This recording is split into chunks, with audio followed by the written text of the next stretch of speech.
Hi, I'm Old Sneelock. Welcome to another episode of Old Sneelock's Workshop.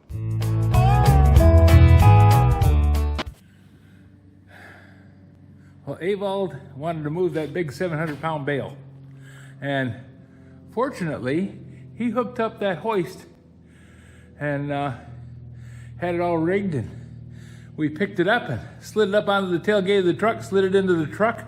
Worked just perfect. Now he's got more hay here, but he's saying he doesn't need to have that because it's not very good. So that's going to be stuff that's going to stay here, and the next person can deal with it.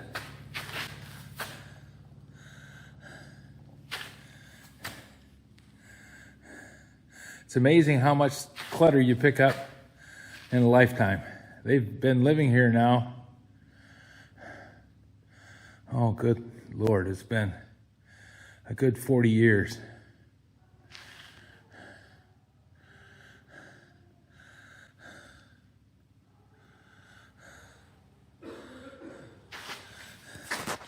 Quite the thing.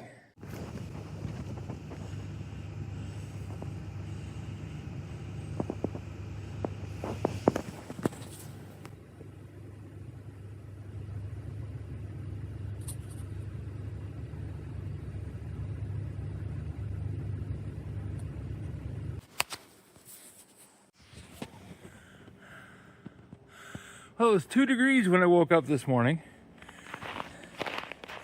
When I came out to fill the bird feeder, which the birds are very happy to see done, the squirrels had dug down through all the snow trying to get the seed off the ground. I imagine birds were in the business of it too. So when I filled the bird feeder, I put some seed down on the ground for the other birds. Not necessarily the squirrels, but as long as they don't chew into the house, I kind of like squirrels. They get into the house, they're dead. It's very cold this morning. You can hear it in the snow, it's squeaking.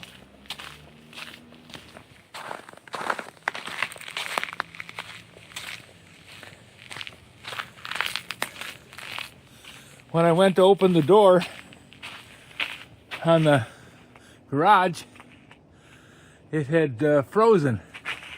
Evidently, it got just warm enough to melt the ice, but as soon as it hit the air, it froze back into icicles. So the rain chain is completely filled with ice. And I've got icicles hanging off the house. I went through and cleaned the eaves troughs, but when the ice freezes like that, it blocks them up.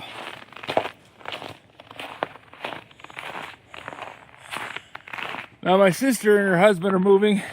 My sister Peggy and her husband Avald are moving to a house over here in Portage that they just bought.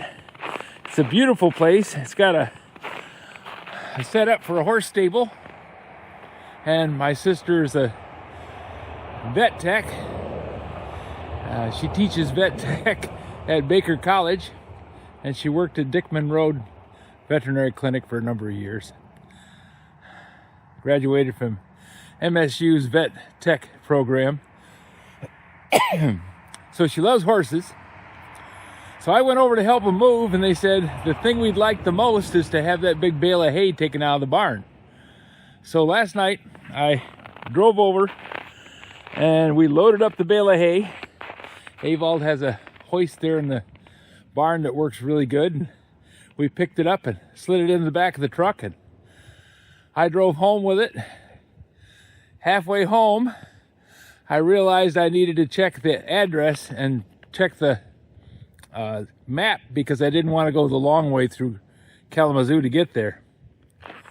Well, I went to use my phone and found out that I didn't have any service. It said, no service available. So I'm thinking, what in the world happened to Verizon? Verizon's offline? It happened before. They lost their system. But then I was out on the road and I just thought, well, okay, fine, I'll go the long way. So I went up to town and went around, and I thought, well, at least the map will work. Because I had map, I could see the map, but it didn't tell me any addresses. It only had a picture of the map. No names on the roads, no small roads, just the map. And I thought, well, I'll just look on the satellite map because I know what their house looks like. I'll just find their house on the map and say, okay, that's the address, because Aval told me the address, but I forgot it. Thinking, well, I'm going to use the map to find it. I don't need to worry about it. So I got home and found out that I'd used up all my minutes. Now, I've had a Verizon phone now for about 12 years. Got it when I was going down to the Bahamas because I wanted to have a phone that worked outside the United States. And I got one that had unlimited minutes, unlimited text and talk. Well, time goes on and we wanted a new phone. My old phone, the old Samsung, was getting outdated and no longer supported. And my wife's iPhone, which iPhone gets unsupported about every time you turn around because they want you to buy a new phone. So I went down to the Verizon store, which I thought was an actual Verizon store. Turns out it's a subcontractor. They're not really Verizon. They're just a bunch of people in a room with Verizon on the door, but they're not Verizon. They're an independent seller. Well, they couldn't hook me up with what I wanted, so they just told me that they did and said, oh, you're fine. You've got unlimited minutes and unlimited text just like before. Same program, same thing. Well, they lied. They lied big time. I have 621 megabytes. Now, I use my phone for the internet quite a bit because I'm constantly doing things like this and making videos. And normally I would just upload it right from my phone, you know, shorts and things like that. Just upload them from the phone, no problem at all, and away we go. Well, now I've got 3 days to go before I get any more minutes. Now, I could buy more minutes, but they're already raping me for $204 a month for the phone. Now, admittedly, I have my internet in the house through the phone, and I have 2 phones on the system, which with the internet in the house basically amounts to 3 phones. So that's $90 right there, just the 3 phones. So I'm really unhappy with Verizon. I ended up driving over to their house, not finding it. I knew the general area, but it was dark out and very cold, and I couldn't see anything, and no stores were open late at night. So I drove home. I've got a giant bale of hay in the back of the truck. So that's my rant about Verizon. They really suck big time. But on top of that, when I was over there helping move, we loaded up the horse feed and other things in the garage. And I said, anything that you don't want to have in with your good stuff, put it in the back of the truck because it won't matter if it's dirty. So we unloaded stuff out of the garage or up out of the big barn. And so he had this and another string trimmer sitting on the ground, sitting on the floor in the shop. I said, what's wrong with those? He said, oh, they won't start. I said, fuel lines. Because if you follow my channel, you probably saw me go through a whole big thing of fixing small 2-stroke engines. Small 2-stroke engines have little plastic fuel lines. And our famous friend, the alcohol-soaked gasoline, hardens up the fuel lines and then they crack because these little saws vibrate like the dickens. Now, if you run a normal gasoline, fuel line doesn't get bothered at all. It'll take vibration all day long, no problem. But if you have alcohol in the gas and it dries up that fuel line, it gets brittle and cracks. And you end up, even with a small crack, it starts sucking air instead of fuel. First, it starts running lean, which means it seems to run a little faster than it normally does. And then doesn't have any power. Well, I said, Avold, I will fix your string trimmers for you. He doesn't need them till spring.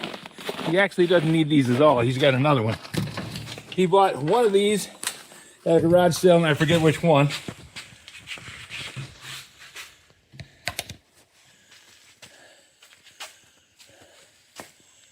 But there's two of them.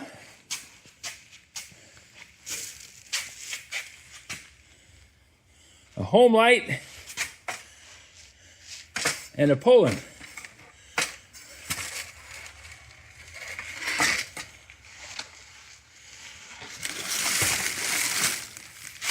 And I'll just add to the clutter of my shop. And one of the things I'll be doing, since I'm not going to be mowing, which took up a great deal of time, I'm not going to be picking up leaves because they're all buried under the snow. I do have to finish my log splitter, which means I got to grind down the body of the log splitter and get this thing mounted. I had to go online and look to see this splitter wedge is supposed to be mounted at a forward leaning angle, about like that. So if I can stand and be out here, because I think even with the furnace running, it's going to be cold. It's 5 degrees right now. And that's way too cold for me to be doing anything. But I now have 4 string trimmers to fix. I got one of mine over there in the corner. I got another one in the garage. 2 from Avold. And a log splitter. So I got a pretty good winter worth of work lined up. At least I hope so. Well, I got a bunch of stuff I got to do in here too, so there'll be no end of videos coming out of this mess. I hope you have as much fun doing your stuff as I have doing mine. Always got work to do, never a dull moment here at Old Sneelock's Workshop. If you have any suggestions for a new video, questions about today's video, or any of the other videos on the channel, just drop a note in the comments. You know I read them all. Thanks for watching.